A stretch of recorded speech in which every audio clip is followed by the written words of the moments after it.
Hello मेरे प्यारे दोस्तों, कैसे हैं आप सभी। मैं आप सभी का स्वागत करता हूं आपके ओरिजिनल एसपीजा पे। और आज हम लोग पढ़ने वाले हैं केंद्रीय प्रवृत्ति की माप, मेजर ऑफ सेंट्रल टेंडेंसी। और आपको ये चैप्टर मैं इतने अच्छे तरीके से बताऊंगा और सिखाऊंगा जिसमें कि आपके सारे कंसेप्ट क्लियर हो जाएंगे। मैंने आप लोग को इससे पीछे के चैप्टर आंकड़ों का प्रबंधन और आंकड़ों के वर्गीकरण सभी के बारे में बहुत ही अच्छे तरीके से बताया। अगर वो पार्ट आप लोग नहीं देखे हैं तो इस वीडियो के डिस्क्रिप्शन में उस सारे के लिंक मिल जाएगा। आप लोग सारे पार्ट को देखिए और अपना मैथ में कंसेप्ट, नया कंसेप्ट जनरेट कीजिए। तो चलिए आज हम लोग सीखते हैं। ये मेरा पार्ट 1 होगा। मैं पार्ट 1 में आप लोगों को पहले इसके इंट्रोडक्शन करवा देता हूँ। इस चैप्टर के आप सभी को पता ही होगा। जो मैं पहले किसी भी चैप्टर को, टॉपिक को उठाने से पहले उसके बारे में आप लोग को सिखाता हूँ, समझाता हूँ, फिर उसके सवाल करवाता हूँ। और आशा करता हूँ जो सवाल आप लोग मेरे बताने से नहीं, आप लोग खुद अपने आप बना लेते होंगे, जैसे कि मेरे सारे स्टूडेंट बना लेते हैं। चलिए तो हम समझते हैं केंद्रीय प्रवृत्ति की माप क्या होती है। Measure of central tendency. इसमें हम लोग सबसे पहले आप सभी को बता दें जो 3 चीज़ों का अध्ययन करेंगे। क्या क्या करेंगे? तो एक अंकगणितीय माध्य के बारे में पढ़ेंगे, फिर माध्यिका के बारे में पढ़ेंगे, फिर बहुलक के बारे में। इसमें हम लोग क्या करते हैं तो 3 चीज़ का अध्ययन करते हैं। क्या? 3 अंकगणितीय माध्य, यानी कि जिसे हम लोग अर्थमेटिक मीन कहते हैं, माध्यक मीडियन कहते हैं, और बहुलक को मोड कहते हैं। इस तीनों के बारे में पढ़ेंगे। तो चलिए अब हम लोग समझते हैं क्या जो अंकगणितीय माध्य यानी अर्थमेटिक मीन क्या होता है। तो आप सभी को पता होगा जो अंकगणितीय माध्य, या इसका दूसरा नाम हम लोग समांतर माध्य कहते हैं। जैसे किसी बच्चे का अगर घर पे नाम हो मुन्नू और स्कूल का नाम हो चुन्नू, तो वही लड़का मुन्नू और चुन्नू एक ही लड़का का नाम हो सकता है। उसी प्रकार से यहाँ अंकगणितीय माध्य और समांतर माध्य एक ही नाम है। ठीक है, ऐसे हम लोग अर्थमेटिक मीन इंग्लिश में अर्थमेटिक मीन के नाम से हम लोग जानते हैं। अब हम समझते हैं इसका डेफिनेशन होता क्या है। देखिए, सजातीय राशियों के सभी प्रेक्षणों का योग। सजातीय राशि क्या हुआ? राशि जो होनी चाहिए समान होनी चाहिए, या तो वो चर है तो चर ही रहे, अचर है तो अचर ही। जैसे सजातीय राशि क्या है, जैसे कि x ले लेते हैं और प्लस 3 ले लेते हैं, तो ये विजातीय राशि हो जाते हैं। विजातीय क्या हो जाएंगे? क्यों हो जाएंगे विजातीय?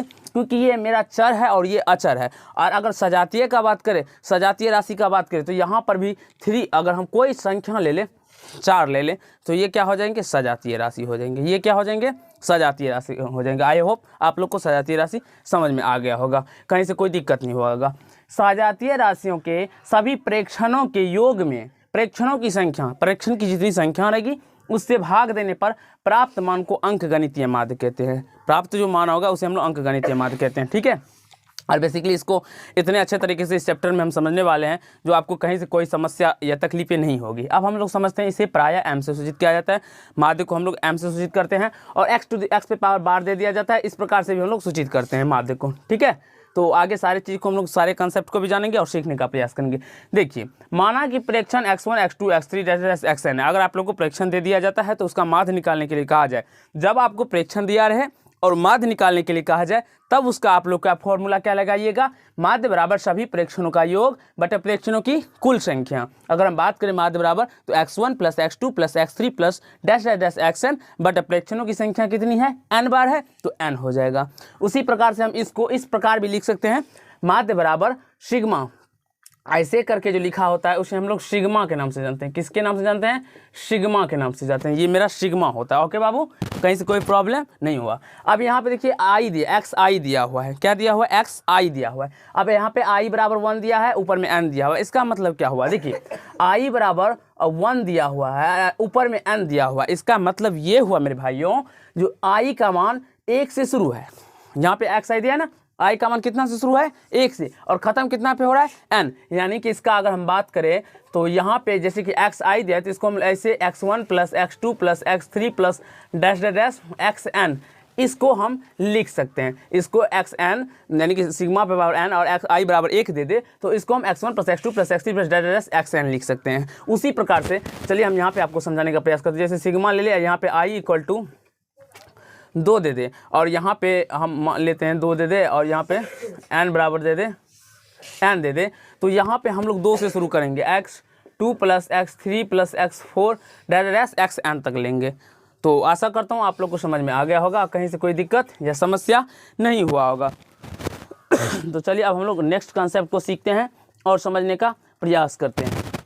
उसी प्रकार से एक और आप लोग सीख लीजिए, जैसे कि सिग्मा ऐसे प्रकार से आप लोग को दे दे, सिग्मा इस प्रकार से आप लोग को दे दिया जाता है। ठीक है, और n बराबर में 2 दिया जाए, और यहाँ पे 5 दिया जाए, और यहाँ पे n² कर दे, यहाँ पे n² कर दे। तो इसका मान क्या हुआ? इसका मान हम समझने के लिए यहाँ पे समझेंगे। यहाँ पे क्या हुआ? तो ये n 2 से स्क्वायर, यानी कि 2 का स्क्वायर प्लस 3 का स्क्वायर प्लस 4 का स्क्वायर और प्लस 5 का स्क्वायर प्लस 5 का स्क्वायर तक जाना है कि यहाँ पे जितना रहेगा उतने स्क्वायर तक जाना है। सिग्मा n बराबर 2 है तो n का मान 2 रख दिए बाबू। यहाँ पे समझिएगा, पहले लिखने का प्रयास जब हम समझाते हैं आप लोग को तो कृपया यहाँ पे समझे। अगर हमें गुस्सा आ जाए तो फिर आप लोग तो जानते ही होंगे हम क्या करेंगे आपके साथ।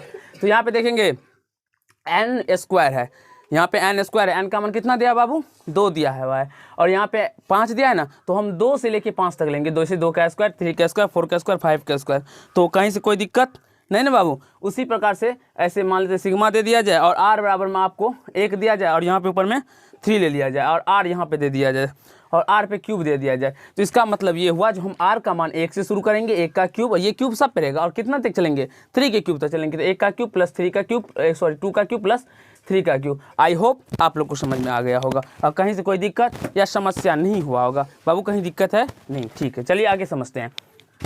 तो इसको आप लोग अपने अपने बुक में सारे के बुक में लिखा हुआ है, सारे बच्चे अपने अपने बुक में लिखने का प्रयास लिख लीजिएगा।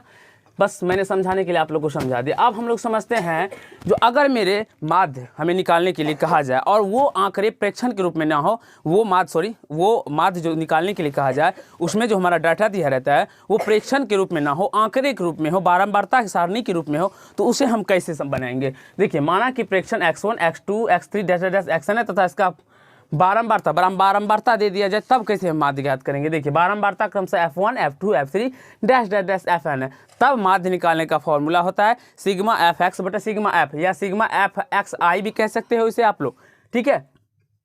तो सिग्मा fx बटा सिग्मा आप या i भी दे सकते हैं, कहीं से कोई दिक्कत नहीं। सिग्मा fxi बटा सिग्मा f यहाँ पे यहाँ ठीक है। तो सिग्मा fxi देखें ना, यहाँ पे i का मान कुछ ना कुछ यहाँ से निकल के आ जाएगा, तो सिग्मा fx बटे सिग्मा f आ जाएगा, ठीक है। अब देखिए सांख्यिकी माध्यों के प्रकार, यहाँ तो हम समझ लिए जो केंद्रीय प्रवृत्ति में हम लोग क्या पढ़ते हैं क्या नहीं पढ़ते हैं, लेकिन अब समझेंगे जो सांख्यिकी की ये जो माध्य होते हैं वो कितने प्रकार के होते हैं।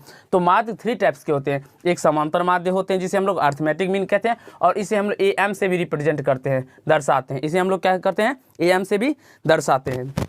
दूसरा होता है गुणोत्तर माध्य जिसे हम लोग ज्योमेट्रिक मीन कहते हैं, और इसे हम लोग जीएम से डिनोट करते हैं। और ये जीएम जो हम लोग आगे के क्लास में जाएंगे तो ये ऐसे पढ़ेंगे। हम लोग क्लास 9th में, क्लास 10th तक में एएम को ही पढ़ेंगे, यानी अर्थमेटिक मीन को ही पढ़ेंगे, समांतर माध्य को ही पढ़ेंगे, अंकगणितीय माध्य को पढ़ेंगे। जैसे जैसे हम ऊपर चलते चलेंगे हम आगे के चीज़ों को समझते चलेंगे। तो आप लोग अगर मैथ में सारे डाउट्स क्लियर करना है तो आप लोग इस चैनल से जुड़ जाइए। अब देखिए हम तीसरे नंबर पॉइंट में हरात्मक माध्य। हरात्मक माध्य क्या होता है, हार्मोनिक मीन। हार्मोनिक मीन को हम लोग HM से सूचित करते हैं। किससे सूचित करते हैं, HM से।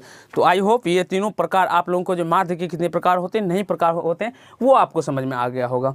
अब हम समझने वाले हैं जो केंद्रीय प्रवृत्ति की माप जो होती है वो क्या होती है। देखिए माध्य या औसत द्वारा केंद्रीय प्रवृत्ति की माप की जाती है। अगर आपसे पूछे जो केंद्रीय प्रवृत्ति की माप किससे की जाती है तो माध्य या औसत से। और केंद्रीय प्रवृत्ति माप में हम लोग पढ़ते क्या क्या है, तो अंकगणितीय माध्य, माध्यिका, बहुलक, ये तीनों पढ़ते हैं। लेकिन माप, केंद्रीय प्रवृत्ति की माप किससे की जाती है, तो माध्य से की जाती है। तो आई होप ये नोट्स पॉइंट आप सभी को समझ में आ गया होगा, कहीं से कोई दिक्कत या समस्याओं का सामना नहीं करना पड़ा होगा। अगर ये पार्ट आप लोग दोस्तों अच्छा लगा हो तो वीडियो को लाइक कीजिएगा, कमेंट कीजिएगा, शेयर कीजिएगा, और चैनल पर नहीं होंगे तो चैनल को सब्सक्राइब करके बेल आइकन को प्रेस कर लीजिएगा, जिससे मेरे हर एक वीडियो का नोटिफिकेशन आप तक पहुंचता रहे।